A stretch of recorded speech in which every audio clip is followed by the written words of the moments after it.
Hello friends, എല്ലാവർക്കും good morning. അപ്പോൾ എല്ലാവർക്കും ഇന്നത്തെ ഒരു അടിപൊളി വിശേഷത്തിലേക്ക് തന്നെ സ്വാഗതം. അങ്ങനെ നമ്മുടെ ഗോവിന്ദ് പറയുവാണതേ, ഒരു കാര്യം ഞാൻ പറഞ്ഞേക്കാം. എൻ്റെ അച്ഛന് കൊടുത്ത ചില വാക്കുകളുടെ പേരിൽ ഞാൻ പലതും കണ്ണടച്ചെന്നിരിക്കും.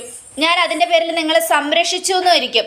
എന്നാൽ എൻ്റെ അച്ഛനെ കൊന്നതിൽ ആർക്കെങ്കിലും എന്തെങ്കിലും പങ്കുണ്ടെന്ന് ഞാൻ അറിഞ്ഞാൽ പിന്നെ ആ വാക്ക് ഞാൻ അങ്ങ് മറക്കും. നീ എന്താ കണ്ണ നീ പറഞ്ഞു വരുന്നേ? എൻ്റെ മാധവേട്ടനെ കൊന്നത് ഞാനാണെന്നോ? ഒരിക്കലുമില്ല, ഒരിക്കലും ഞാനത് ചെയ്യില്ല. എൻ്റെ മാധവേട്ടൻ കത്തി എരിയുമ്പോൾ ആ ചിതയിലേക്ക് ചാടി മരിക്കാതെ ഞാൻ എന്താ ആലോചിച്ചിരുന്നെന്നറിയാമോ? നിന്നെയും എൻ്റെ മറ്റു 2 മക്കളെയും കുറിച്ചാ. നിങ്ങൾ 3 പേരും എൻ്റെ മനസ്സിലുണ്ടായിരുന്നതുകൊണ്ടാണ് ഞാൻ അന്ന് ചാകാതിരുന്നത്. എന്നിട്ട് നീ ഇങ്ങനെ തന്നെ പറയണം കണ്ണ. അത് കേട്ടതും ഗോവിന്ദ്, മാതി രാധികാമ്മേ, കൂടുതലൊന്നും സംസാരിക്കണ്ട. എനിക്കറിയാം നിങ്ങളുടെ മനസ്സെന്താണെന്ന്.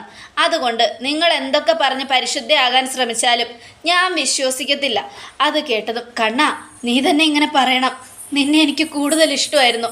എൻ്റെ 3 മക്കളും അതിലേറ്റവും മൂത്തവനായ നിന്നെ ഞാൻ എൻ്റെ നെഞ്ചോട് ചേർത്ത നടന്നിരുന്നത്.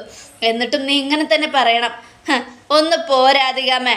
നിങ്ങൾ എന്തൊക്കെ പറഞ്ഞാലുവേ രക്തത്തിനോട് കാണിക്കുന്ന സ്നേഹം എനിക്ക് തിരിച്ചറിയാൻ പറ്റും. അത് തിരിച്ചറിഞ്ഞത് നിങ്ങളുടെ പ്രവൃത്തിയിൽ നിന്ന് തന്നെയാ. അത് കേട്ടതും രാധിക, എന്താടാ നീ പറയുന്നേ? ഞാൻ എന്ത് വേർതിരിവാ നിങ്ങളിൽ കാണിച്ചത്?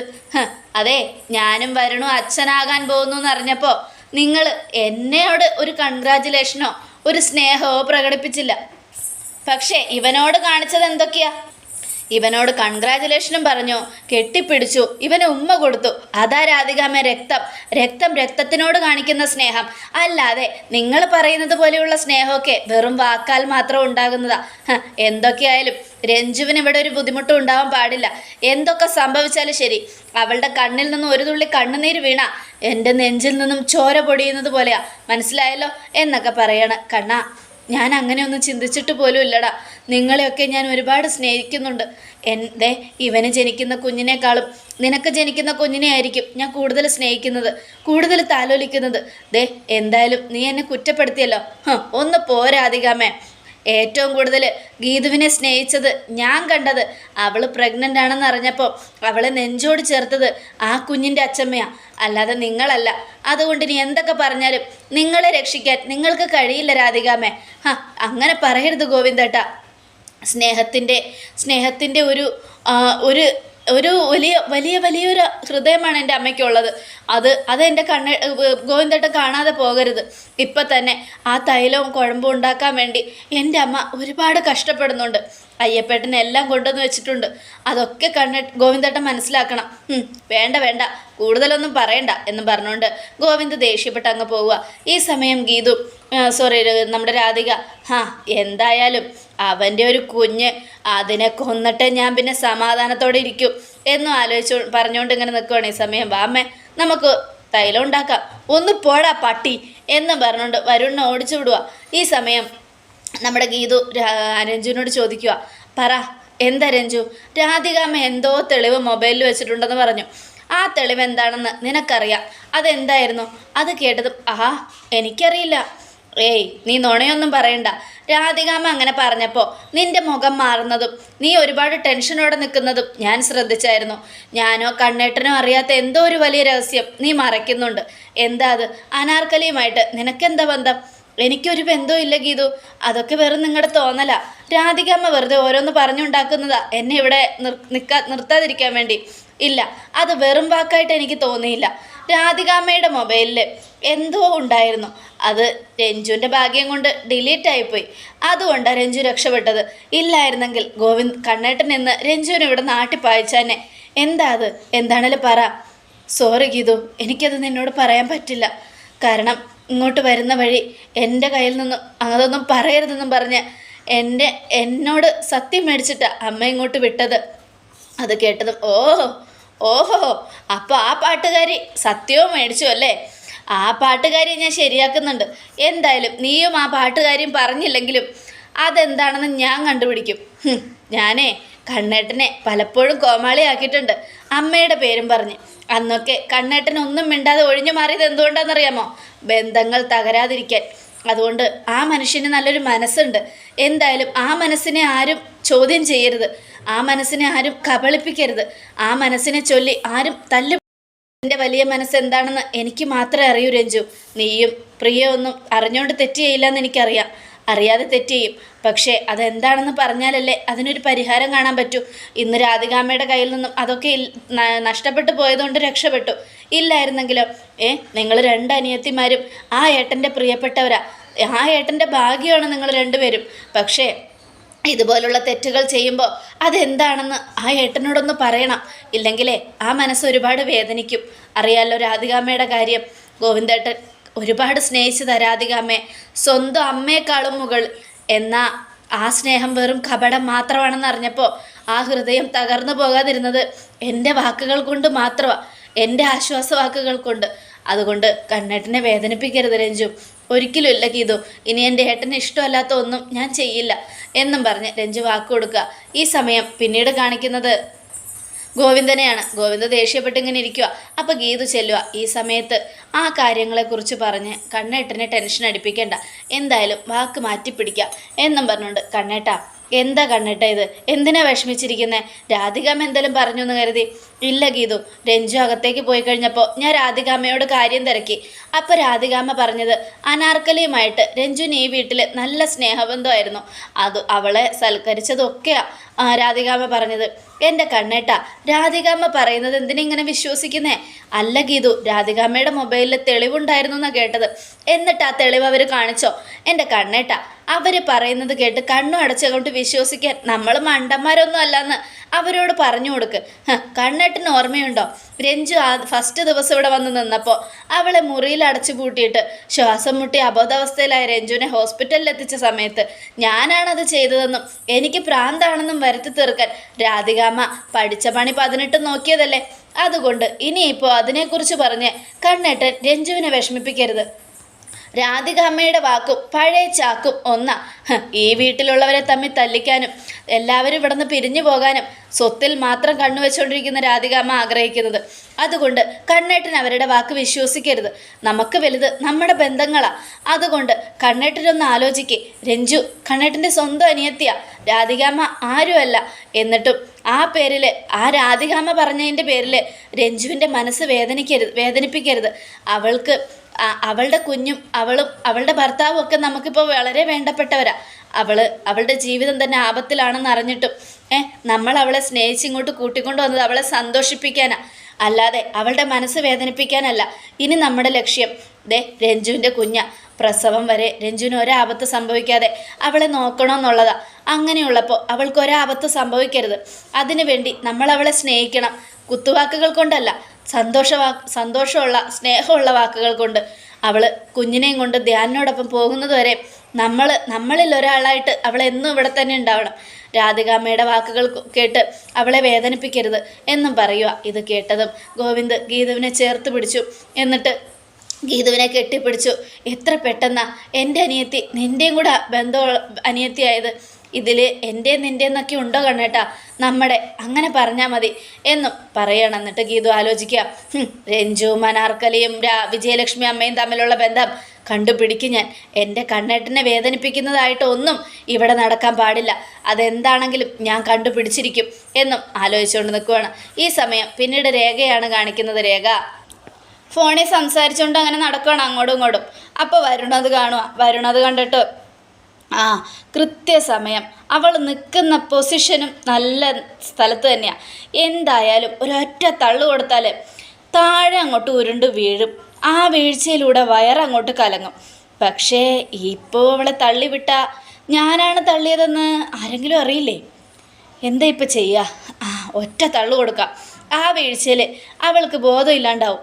അതോടുകൂടെ പ്രിയയ്ക്ക് പറ്റിയതുപോലെ പറ്റിയാൽ പ്രിയ വീണതുപോലെ അബദ്ധത്തിൽ വീണതാന്ന് വരുത്തി തീർക്കുകയും ചെയ്യാം. എന്തായാലും ഇത് പറ്റിയ അവസരം. ഈ സമയത്ത് തള്ളിയിട്ടില്ലെങ്കിൽ അത് എനിക്ക് വലിയ നഷ്ടമാണ്. എന്തായാലും തള്ളണം, ഇനി ആരെയും നോക്കണ്ട എന്നും ആലോചിച്ചുകൊണ്ട് വരുൺ പതുക്കെ ചെല്ലുക. ഈ സമയം രേഖ ഒന്നും അറിയാതെ ഫോണിൽ സംസാരിച്ചുകൊണ്ടിരിക്കുക. അങ്ങനെ വരുൺ പതുങ്ങി നമ്മുടെ രേഖയുടെ പിന്നിൽ പോയി നിന്നു. എന്നിട്ട് തള്ളിയിടാൻ പോകുന്നത് പോലെ കൈ ഇങ്ങനെ പിടിച്ചു. അപ്പോഴേക്കും ഗീതു രേഖേച്ചി എന്നും പറഞ്ഞ് വിളിക്കുക. അത് കണ്ടതും വരുൺ ഇങ്ങനെ നിൽക്കും. അപ്പോൾ പെട്ടെന്ന് രേഖ തിരിഞ്ഞത് ഞെട്ടിപ്പോയി. വരുണേട്ടൻ എൻ്റെ പിന്നിലുണ്ടായിരുന്നോ? ഇതെപ്പോഴും എങ്ങോട്ട് വന്നേ? ഞാൻ വെറുതെ കാറ്റ് കൊള്ളാൻ വന്നതാ, ഞാൻ കണ്ടൊന്നുമില്ല രേഖ നിൽക്കുന്നത്. ഓ, ഇത്രയും വലിയ എന്നെ കണ്ടില്ലെന്ന് പറഞ്ഞാൽ അത് വലിയ ഒട്ടും വിശ്വസിക്കാൻ പറ്റാത്ത കാര്യമാണ്. വരുണേട്ടൻ എന്തിനാ എൻ്റെ പിന്നിൽ വന്നത്? മര്യാദക്ക് പറ. രേഖേച്ചി വരുണേട്ടൻ പറയുന്നൊന്നും വിശ്വസിക്കണ്ട. വരുണേട്ടൻ വന്ന് നിന്നത് ഞാൻ കണ്ടു. രേഖേച്ചി ഫോണിൽ സംസാരിക്കുന്നത് എന്താണെന്ന് അറിയാൻ വേണ്ടി വന്ന് നിന്നതാ. അതെ, ചേച്ചി ആരോടെങ്കിലും രഹസ്യബന്ധം വെച്ചിട്ടുണ്ടോ എന്നറിയാൻ വന്നായിരിക്കും. അതെ, അതെന്താ എത്ര വലിയ തെറ്റാണോ? എൻ്റെ ഭാര്യ ആരെയൊക്കെ വിളിക്കുന്നു, ആരോടൊക്കെ സംസാരിക്കുന്നു എന്ന് ഞാൻ അന്വേഷിക്കണ്ടേന്ന് എന്നും വരുൺ ചോദിക്കുക.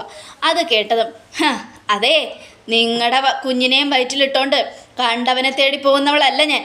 അങ്ങനെ ഞാൻ ചെയ്തിരുന്നെങ്കിൽ ഇതിന് മുൻപേ ഞാൻ ചെയ്തിട്ടുണ്ടാവും.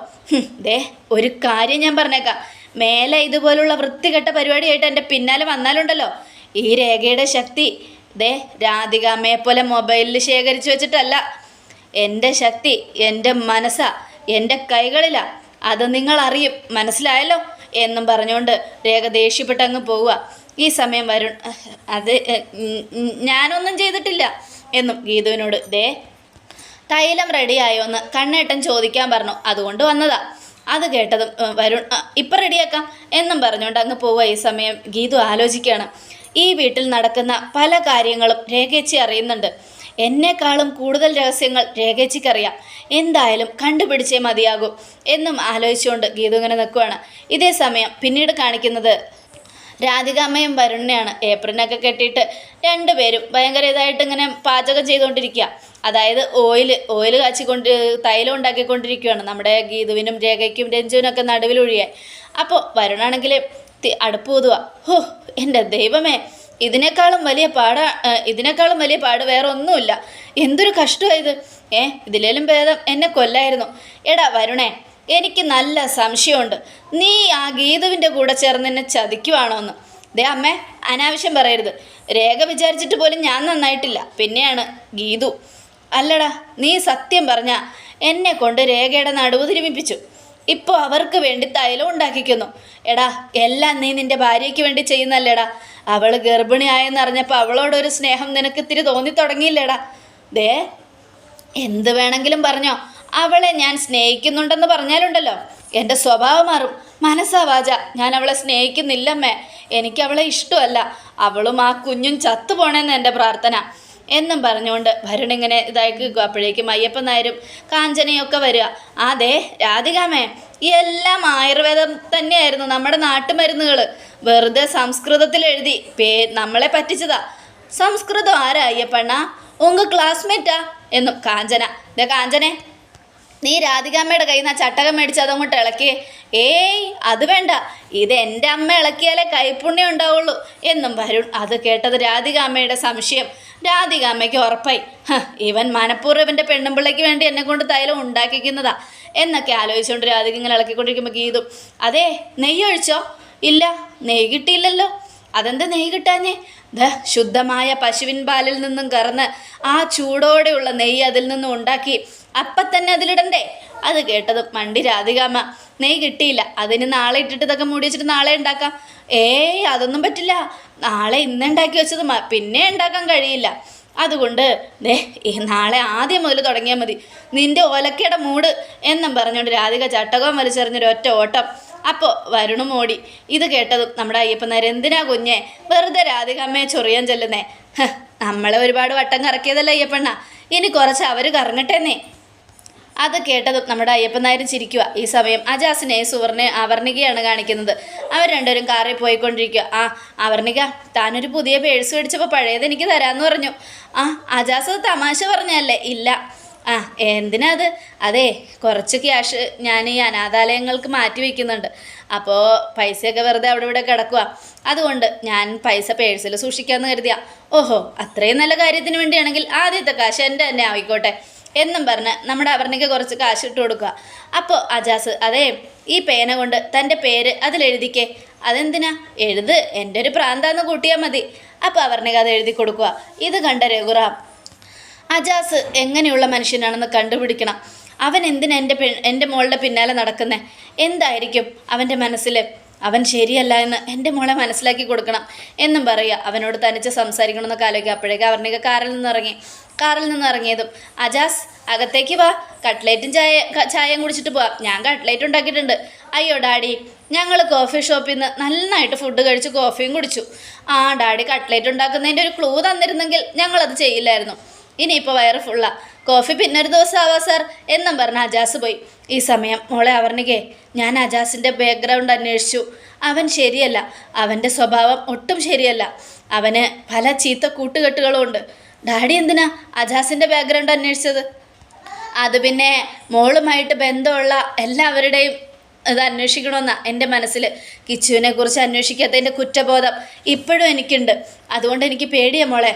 ഡാഡി വേണ്ട, അജാസിനെ പോവും കിഷോറിനെയും തമ്മിൽ താരതമ്യം ചെയ്യണ്ട. എൻ്റെ സ്വത്തിൽ മാത്രം കണ്ണുവെച്ച് എന്നെ സ്നേഹിച്ച് ചതിച്ചവനാണ് കിഷോർ. എന്നാൽ അജാസ് അങ്ങനെയല്ല. എൻ്റെ സെക്യൂരിറ്റിക്ക് വേണ്ടിയാ ആ പാവം ഉറക്കമൊഴിഞ്ഞാണെങ്കിലും ഇവിടെ കറങ്ങി നടക്കുന്നത്. അജാസിനെ ഒരു കുറ്റപ്പെടുത്തൽ വാക്കുകൊണ്ട് പോലും കുറ്റപ്പെടുത്തരുത്, അതെനിക്കിഷ്ടമല്ല എന്നും പറഞ്ഞുകൊണ്ട് നമ്മുടെ അവർണിക രഘുറാമിനെ കുറ്റപ്പെടുത്തി അങ്ങ് പോവുകയാണ്. അവർണികയുടെ വാക്കുകൾ കേട്ടതും രഘുറാം ഞെട്ടുകയാണ്. അതോടുകൂടി എപ്പിസോഡ് അവസാനിക്കുകയാണ്. നാളത്തെ ഒരു തകർപ്പൻ വിശേഷത്തിനായിട്ട് കാത്തിരിക്കുക. എല്ലാവർക്കും ഒരിക്കൽ കൂടെ നല്ലൊരു ശുഭദിനം തന്നെ ആയിക്കോട്ടെ.